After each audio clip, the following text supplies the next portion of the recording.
बुध करने वाले हैं अपनी राशि का परिवर्तन। 7 फरवरी को बुध धनु राशि से निकलकर अपने मित्र शनिदेव की राशि मकर राशि में प्रवेश करेंगे, जहां पर पहले से ही सूर्यदेव का गोचर चल रहा है, जिसके कारण सूर्य तथा बुध का एक प्रबल बुधादित्य योग का निर्माण होगा। जय श्री गणेश। नमस्कार, मैं आचार्य संजय द्विवेदी। मेरे समस्त प्रबुद्ध दर्शकों का मेरे चैनल पर हार्दिक स्वागत है। 7 फरवरी को बुध अपनी राशि का परिवर्तन करने जा रहे हैं। गुरुदेव बृहस्पति की राशि से निकलकर शनिदेव की मकर राशि में प्रवेश करेंगे। बुध जिन्हें व्यापार का कारक कहते हैं, कला जगत का कारकत्व इनके पास है, वाणी का कारकत्व इनके पास है, जितना भी कैलकुलेशन से संबंधित, गणना से संबंधित कार्य हैं वो इनके पास है, फाइनेंस का जितना भी कार्य इनके पास है। तो बुध का परिवर्तन अत्यंत महत्वपूर्ण होता है। अब बुध क्विक रिस्पॉन्स प्लेनेट है, इनका प्रभाव त्वरित मिल जाता है, तो त्वरित प्रदान करने के कारण ही ये अपना प्रभाव समस्त राशियों पर डाल देते हैं। समस्त राशियां इससे प्रभावित हो जाती हैं।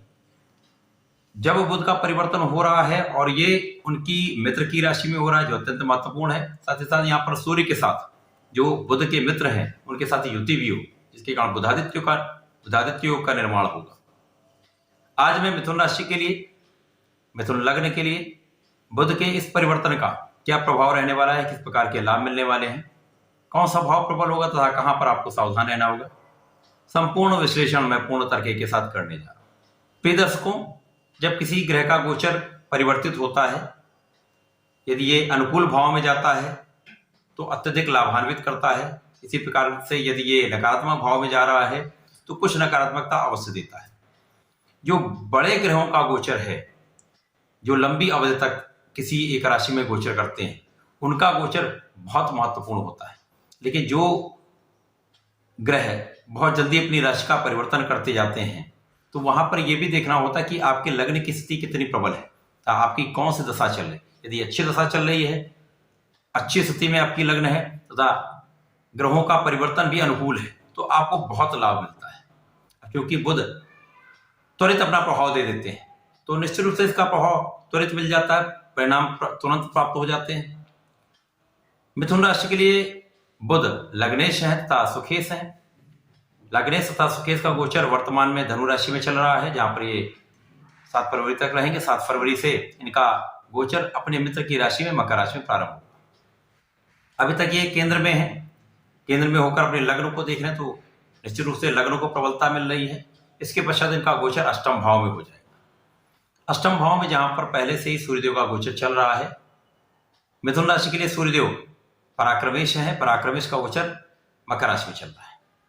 तो कहीं ना कहीं यहां पर जो परिणाम प्राप्त होने वाले हैं, कुछ न्यूनता उसमें अवश्य आने वाली है, क्योंकि जब लग्न का स्वामी अष्टम में जाएगा, अष्टम जो कि क्षय का भाव है, डिप्रिसिएशन का भाव है, वहां पर जब लग्नेश ही पहुंचेगा तो कहीं न कहीं कुछ स्वास्थ्य समस्याएं हो सकती हैं। इसी प्रकार से सुख भाव का स्वामी जब अष्टम में होगा तो कहीं ना कहीं आपके सुखों के होते हुए सुखों का उपभोग आप उतना नहीं कर पाते। इसी के साथ माता के स्वास्थ्य में कुछ निर्बलता आ सकती है, मन में कुछ तनाव हो सकता है, लेकिन यहाँ पर कोई भी बड़ी समस्या होने के कोई योग नहीं दिखते, क्योंकि यहाँ पर पराक्रमेश के साथ बुध जब होंगे, यद्यपि ये अष्टम भाव है, परंतु ये भाग्येश शनिदेव का भी भाव है, तो भाग्येश अच्छी स्थिति में है। तो एक सकारात्मकता यहाँ पर आपको मिल रही है। यद्यपि लग्नेश आपके अष्टम में होंगे, पराक्रमेश भी अष्टम में होंगे, परंतु भाग्येश जिनकी राशि में ये गोचर प्रारंभ होगा, वो बहुत अच्छी स्थिति में भाग्य में होकर प्रबल रूप से पराक्रम को ही देख रहे हैं। पराक्रमेश की ही राशि सिंह राशि को देख रहे हैं, तो पराक्रम तो आपका नहीं कम होने वाला है, आप परिश्रमी तो रहने वाले। कुछ परिश्रम का लाभ कम हो सकता है इस समय में, कुछ स्वास्थ्य में निर्बलता आ सकती है, माता के स्वास्थ्य में निर्बलता के कारण आपको तनाव हो सकता है। अपने स्वास्थ्य में मौसम के कुछ रोगों के कारण अथवा पेट के कारण कुछ रोगों की संभावना दिखती, तो अपने खाने में, अपने रहन सहन के स्टाइल को कुछ चेंज करें, खाने पीने पर नियंत्रण रखेंगे। इस समय में यदि मौसम के रोगों से बचे रहेंगे तो निश्चित रूप से ये बहुत कोई कष्टकारी समय नहीं रहने वाला है।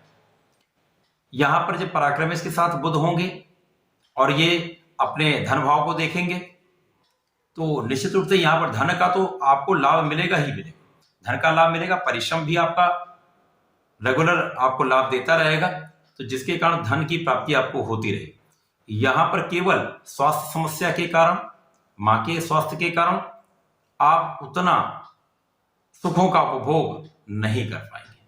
बाकी यहाँ पर कुछ तनाव हो सकता है, निश्चित रूप से ऐसी संभावना दिखती है। यहाँ पर आपको बहुत संयम रखना होगा। वाणी जो आपकी है, जो कि सूर्यदेव के साथ बुध का गोचर चलेगा और यह द्वितीय भाव को देखेंगे, क्योंकि वाणी का भाव है, यहाँ पर चंद्रमा की राशि बनती है।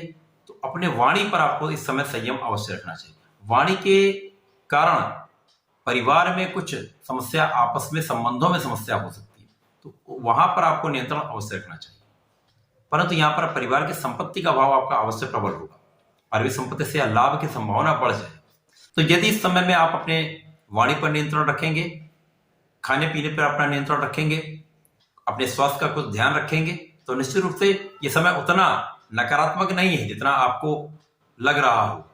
लग्नेश की स्थिति इसी माह में ही बहुत प्रबल होने वाली, जिसके कारण उसका लाभ भी आपको मिलने वाला है। अब यहाँ पर भाग्येश अच्छी स्थिति में है, कर्मेश अच्छी स्थिति में है, तो भाग्य और कर्म का साथ पूर्ण रूप से आपके साथ होगा। तो कहीं पर भी आपके कार्यक्षेत्र में कोई समस्या नहीं आने वाली है। आपके भाग्य की प्रबलता आपको मिलती रहेगी। यहां पर कोई निर्बलता नहीं मिलने वाली।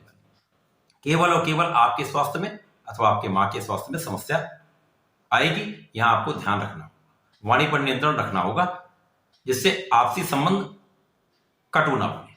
तो इसका ध्यान रखेंगे तो निश्चित रूप से बड़ा लाभ देंगे। तो इस समय में आपको सूर्यदेव को जल देना चाहिए। सूर्यदेव को जल देने के साथ ही साथ आपको श्री गणपति महाराज के संकनासन श्री गणेश श्लोकम का पाठ अवश्य करना चाहिए। जिस समय में श्लोकम का पाठ नित्य कर लेते हैं तो बहुत सारे संकट अपने आप टल जाएंगे, आपको लाभ भी अवश्य मिलेगा। तो ऐसा करें, इसका लाभ लें। धन्यवाद, नमस्कार।